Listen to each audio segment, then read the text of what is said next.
बोलिए सतनाम साहेब की जय। बाबा अमरदास नाना विधि के बाद सोच विचार करके कथे कैसे करो संगवारी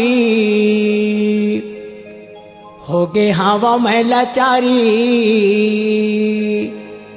कैसे करो संगवारी होगे हवा महिला चारी, काय करो मैं सतनाम होगे हवा में हलकान, काय करो मैं सतनाम होगे हवा में हलकान, कैसे करो संगवारी होगे हवा में लाचारी, काय करो मैं सतनाम होगे हवा में हलकान, काय करो मैं सतनाम होगे हवा में हलकान।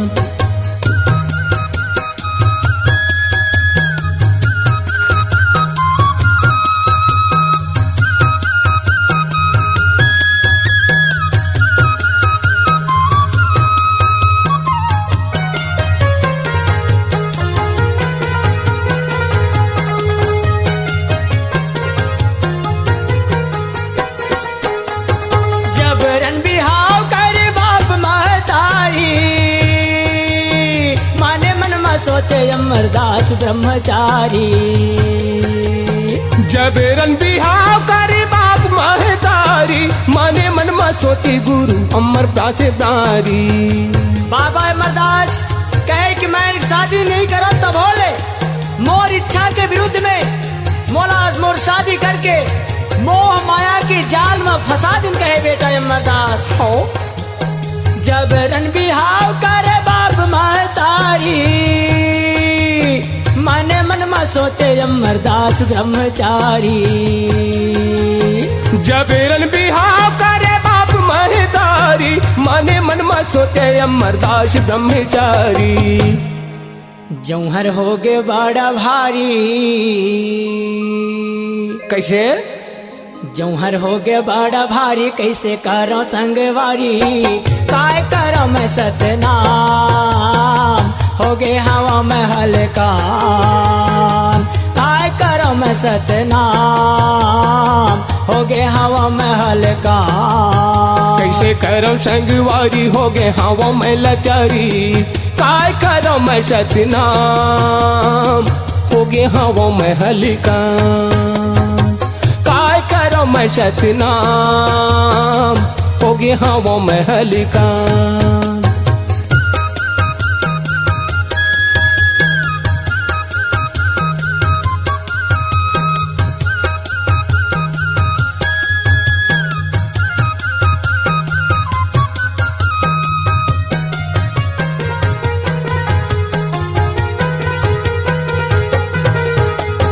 साधन माया बिताया थावे बाधा,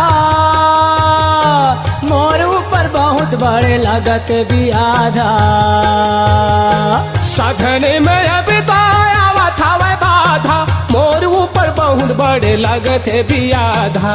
बाबा अमरदास मन में सोचे विचारे और सोच विचार करके कहे हो जी मैं ब्रह्मचारी बन करके देश दुनिया में सतनाम के प्रचार करी हो कहे हो। जैन साधन में मोर बहुत बड़े बाधा आवत कहे बाबा अमरदास हो जी साधन में अब तो आवत हवे बाधा, मोर ऊपर बहुत बड़े लागत है भी आधा, साधन में अब तो आवत हवे बाधा, मोर ऊपर बहुत बड़े लागत है भी आधा। बाबा अमरदास मन में सोचे विचारे हो जी और सोच विचार करके हो गुरु मने मन विचारी, कैसे करो संगवारी, गुरु मने मन विचारी, कैसे करो संगवारी, काय करो मैं सतनाम होगे हवा में हलकान, काय करो मैं सतनाम होगे हवा में हलकान, कैसे करो संगवारी होगे हवा में लाचारी, काय करो मैं सतनाम हो गए हवा महल का। काय करो मैं सतनाम, हो गए हवा महल का।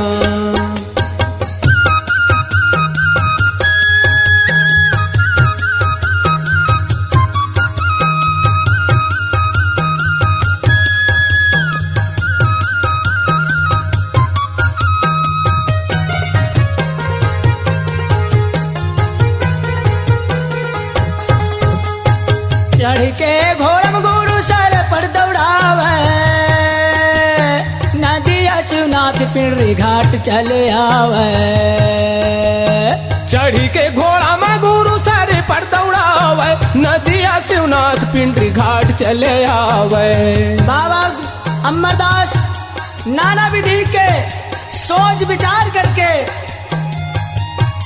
अनेक प्रकार के विचार आवे बाबा अमरदास के मन में, जी और सोच विचार करके कि नहीं ऐसन में तो मोर साधन में बाधा आवत है, मैं मोह माया की जाल में फंसत हूँ, और एती बार मोला मानव समाज ला सतनाम के संदेश भी देना है, मैं संदेश नहीं दे पाऊँ करके बाबा अमरदास आज देख तो घोड़ा सार में चले गए जी। वाह भाजी। और घोड़ा सार में जा करके बाबा अमरदास होगा श्वेत सुमन के घोड़ा निकाल करके, वाह बाजी। घोड़ा के ऊपर सवार होकर के बाबा अमरदास, हाँ जी, और सवार होकर के हो नदिया शिवनाथ में के खड़ में जेला पिंडरी घाट कथे जी।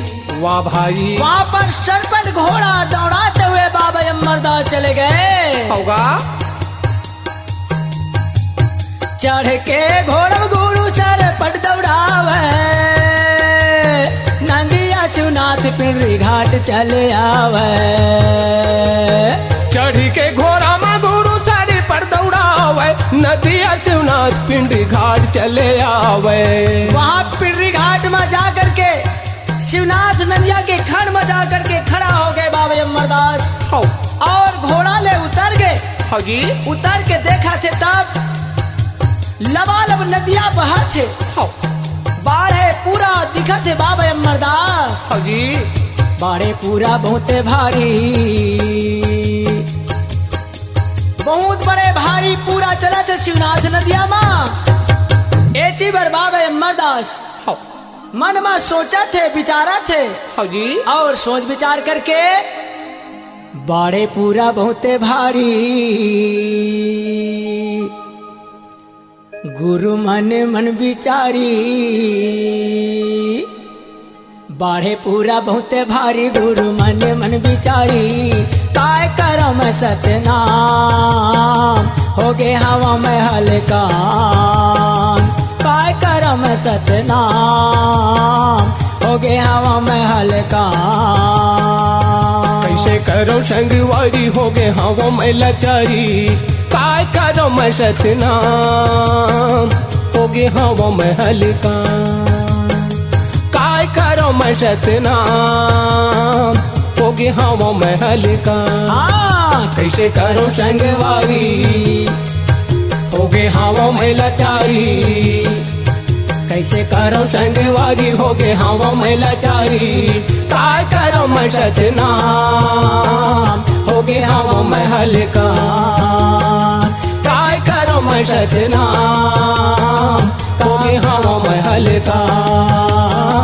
हो गए हवा में हल्का, हो गए हवा में हल्का।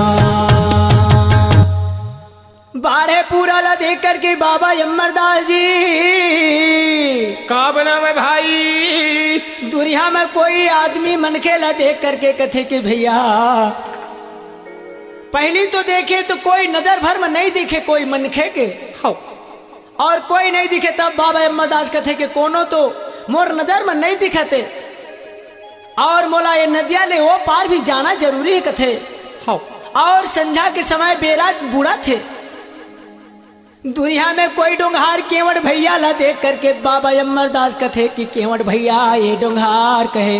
हो ए भैया बाबा अमरदास के गोठला सुन करके डोंगहार तीर में आकर के कहे। का कहे जी। कसगा मोला काबर बलावथस गा का काम पड़ गए कथे हो का कहो भैया मोला नदिया ले वो पार जाना है मोला नका देते तो अच्छा रतीस कहे हो जी वो समय बाबा अमरदास का कहे भैया का कहे केवट भैया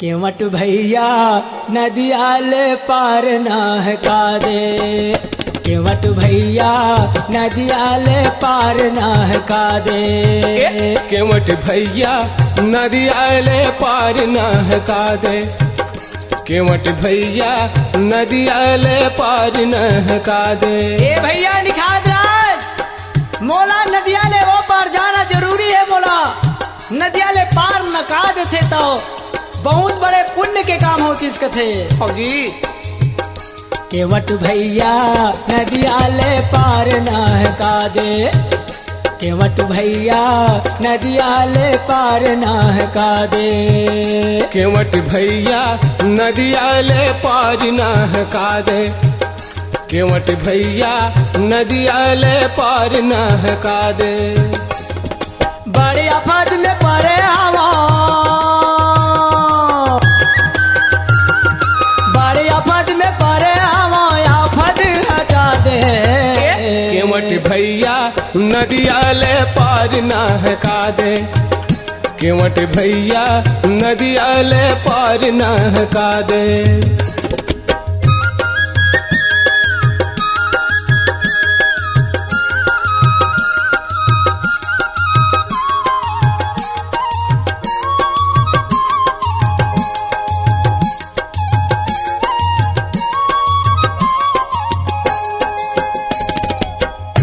केवट नदिया में खड़े डोंगा के तीर में हाँ जी बाबा अमरदास के गोठला सुन करके का कहते भैया का कहे कहते डोंग हार पूरा हवाए बड़ा भारी कहाँ के रहैया तोर नहीं चिन्हारी कैथे डोंग हार पूरा हावे बड़ा भारी कहाँ के रहैया तोरे नैयेगा चिन्हारी अतका बारह पूरा है और दिन के डूबती है अंधियार होवा थे तय कहाँ रथत कौन गांव रथत कौन तोर माई बापे कथे बाबा अमरदास ला हो पता ठिकाना बता दे कथे कैथे डोंग हार पूरा हवाए बड़ा भारी कहाँ के रहैया तोर नहीं चिन्हारी कैथे डोंग हार पूरा हावे बड़ा भारी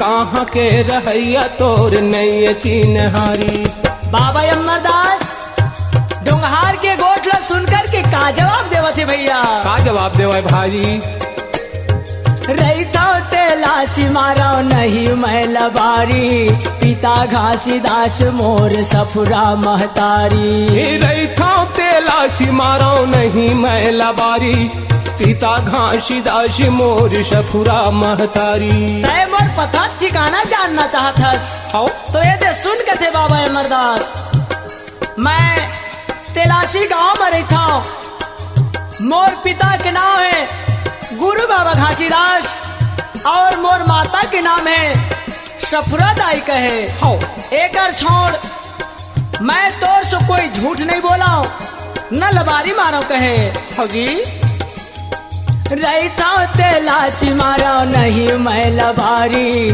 पिता घासीदास मोर सफुरा महतारी रैथा तेलासी मारो नहीं मैं लबारी पिता घासी दास मोर सफुरा महतारी मोर पता ठिकाना तो जान डरे भैया अब मोला नदिया ले ओ पर जाना है मोला नका दे नदिया ले ओ पर कहे बाबा अमरदास होगा जाना है जरूरी मोला जाना है जरूरी नदिया ले नका दे केवट भैया नदिया ले पार नहका दे केवट भैया नदिया ले पार नहका दे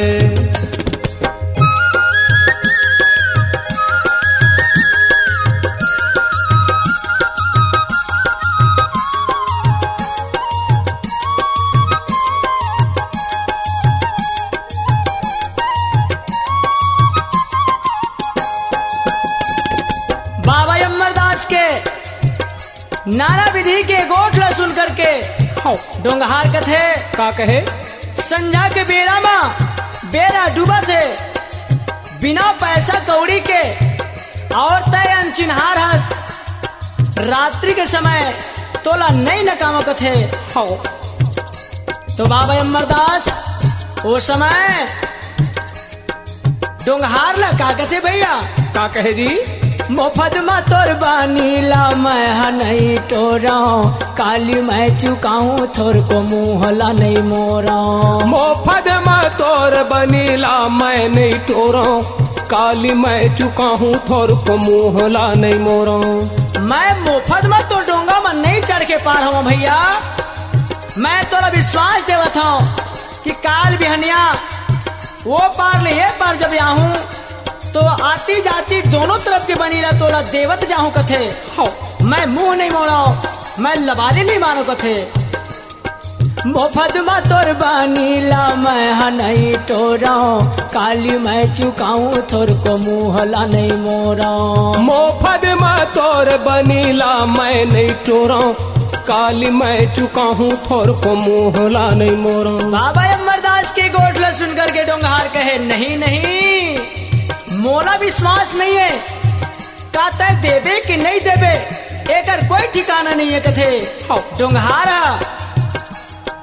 कैथे डोंगहार पहली पैसा ला पटा दे पैसा नहीं था तय भी हनिया चले आवे कैथे डोंगहार पहली पैसा ला पटा दे पैसा नहीं था तय भी हनिया चले आवे पहली नकौनी बनी मोला दे ले पैसा दे ले तेकर बाद में तोला डोंगा में चढ़ा के नदिया ले वो पार नकाहू कथे डोंगहारा होगा और पैसा नहीं है ता काल बिहनिया कोनो डाले पैसा खोज के आवे तबे तोला नकाहू लेकिन बिना पैसा के तोला नहीं दिया ले नहीं नकाहू कहे हाँ जी कैथे डोंगहार पहली पैसा ला पटा दे पैसा नहीं था तय भी हनिया चले आवे कैथे डोंगहार पहली पैसा ला पटा दे पैसा नहीं था तय भी हनिया चले आवे उधारी चढ़ावा नहीं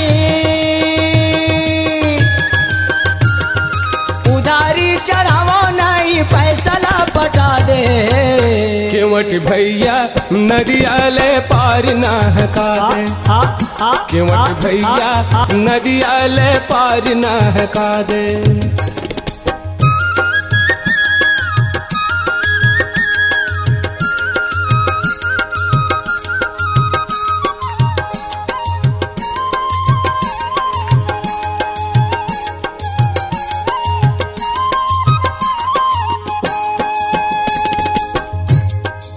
बाबा अमरदास निखात राज डोंगहार ला नाना विधि के समझावे और विश्वास दिलावे कि भैया नहीं नहीं गा मैं तोर सो लबारी नहीं मारा मोर ऊपर विश्वास कर ले भैया बोला नका देगा नहीं नहीं बिना पैसा कौड़ी के उधारी तोला नहीं नकामो कहे होगा बार बार बाय अमरदास समझावे कत को समझावे केवट कहना नहीं माने न कामो नहीं कई के मुड़ी ला डोलावे कत को समझावे केवट कहना ला नहीं माने न कामो नहीं कई के मुड़ी ला डोलावे बार बार समझाए बुझाए के बाद में भी केवट मुड़ी ला डोलावे कि नहीं न कामो ऐसे नहीं न कामो करके मुड़ी डोलावे नहीं कहे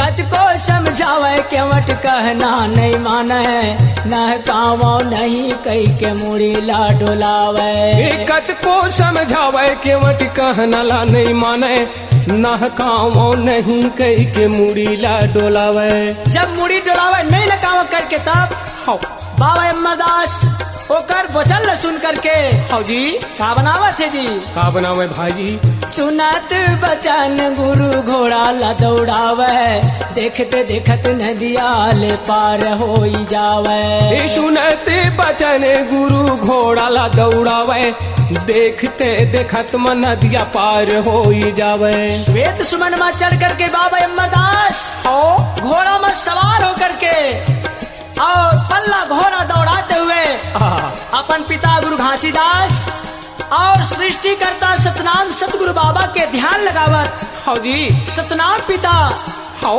मोर गाढ़े संकट ला उबार दे सतनाम पिता करके बाबा अमरदास हाँ। सतनाम की आराधना करते हुए होगा।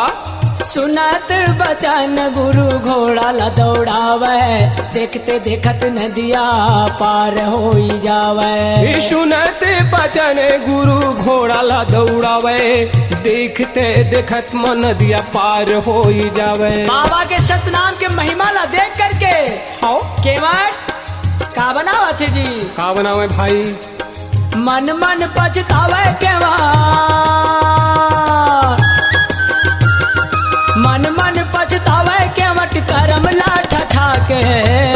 केवट भैया नदिया ले पार ना है का दे, केवट भैया नदिया ले पार ना है का दे। बड़े आपद में परे आवा, बड़े आपद में परे आवा, आफत हटा दे।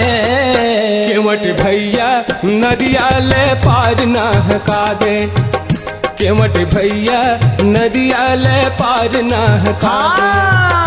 केवट भैया नदिया ले पार ना है का दे, केवट भैया नदिया ले पार ना है का दे, केवट भैया नदिया ले पार ना है का दे। बाबा अमरदास सुमन घोड़ा में चढ़ करके आज देख तो सतनाम के आराधना करते हुए भैया होगा। नदिया के ये खड़ ले वो खड़ नागे भैया हो। और जब नागे है तब बाबा अमरदास के सत के महिमा ला देख करके हो। निखाद राज मन में पछतावा करने लगे भैया। हाँ हाँ जी। ये तीबर बाबा अमरदास हो। वो पर जा करके चटुआपुरी गांव में पहुंच गए भैया। हो। बाबा अमरदास लाए हुए जान करके गांव चटुआपुरी के संत महंत मन हो। गुरुजी आवत जान के संत महंत सकलाय, मांदर झांझ मृदंग महा गुरु बाबा ला परघा। चरण धोई चरणामृत लिन्हा, हाथ जोड़ कर स्तुति किन्हा। बाबा अमरदास लाए हुए जानकर के चटुआपुरी के संत महंत मन नाचत गावत मांदर झांझ मृदंग माँ बाबा अमरदास ला परघाए है। हो जी। और प्रघा के गांव बस्ती भीतर ला करके हो। चरण धो करके चरणामृत दिए है और बाँचे ले अपन घर कुरिया माँ छिचाए है। हाँ हाँ जी। और छिचा करके हाथ जोड़ करके स्तुति कहे कि बाबा अमरदास आप मन हमारे गाँव में आए हो, हमारे गाँव ला ज्ञान बता करके हम सब संत समाज ला कृतार्थ करो वह कहे। हो। तो बाबा अमरदास वो समय का कहे भैया? का कहे जी? गुरु कहे सत्यलोक में जाऊं, तब मैं सबला ज्ञान बताऊं। हाँ जी। अपन ठारला छोड़ करके मैं अमर लोग जाऊं, और वहां ले आकर के ज्ञान प्राप्त करके आऊं, तब मैं सबला ज्ञान बताऊं कहे। हो। ऐसन कह के गुरु बाबा श्वासा लिन्ह चढ़ाए, मृत्यु लोक मा ठाठ परे हंसा पुरुष घर जाए। हो।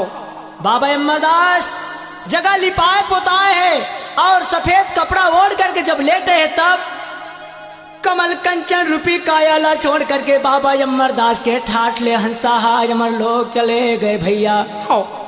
कमल के भौरा उड़ गए, कमल के भौरा उड़ गए, कमल के भौरा उड़ी गए, कमल के भौरा उड़ी गए।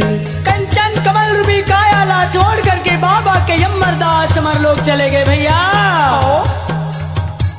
कमल के भौरा उड़ गए, कमल के भौरा उड़ गए, कमल के भौरा उड़ी गए, कमल के भौरा उड़ी गए। कोने करे कमल में गुंजार, कोने करे कमल में गुंजार, कमल के भौरा उड़ गए, कमल के भौरा उड़ गए। कोने करे कमल में गुंजार, कोने करे कमल में गुंजार, कमल के भौरा उड़ी गए, कमल के भौरा उड़ी गए।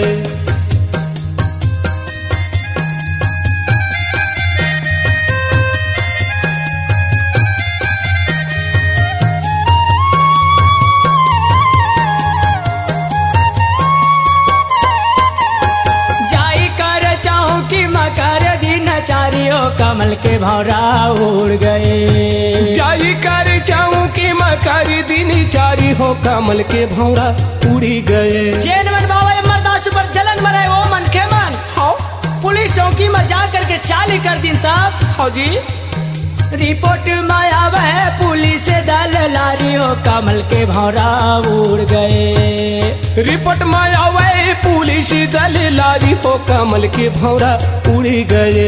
और यहाँ करके हाँ राखात संतला देवाए मारी गाड़ी हो कमल के भौरा उड़ गए। राखत संतला देवे मारी गाड़ी हो कमल के भौरा उड़ी गए। डांटत फटकारत कहे हाँ ठाट कहा कई के करीन कवारी हो कमल के भौरा उड़ गए। ठाट कहाँ है कहीं के करी नहीं इंक्वारी जी कमल के भौरा उड़ी गए। पुलिस दार लारी मन आ करके देख करके हाँ कृतपुर चटुआ पंच सकलाई हो कमल के भौरा उड़ गए। कृतपुरी चटुआ पंच सकलाई हो कमल के भौरा उड़ गए।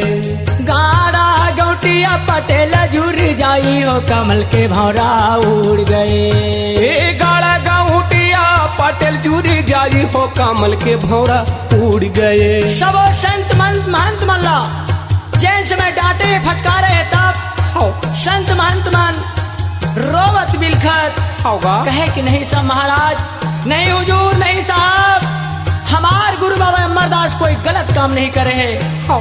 विश्व के कल्याण खातिर अपन ठाट ला छोड़ करके हंसा अमर लोग गए।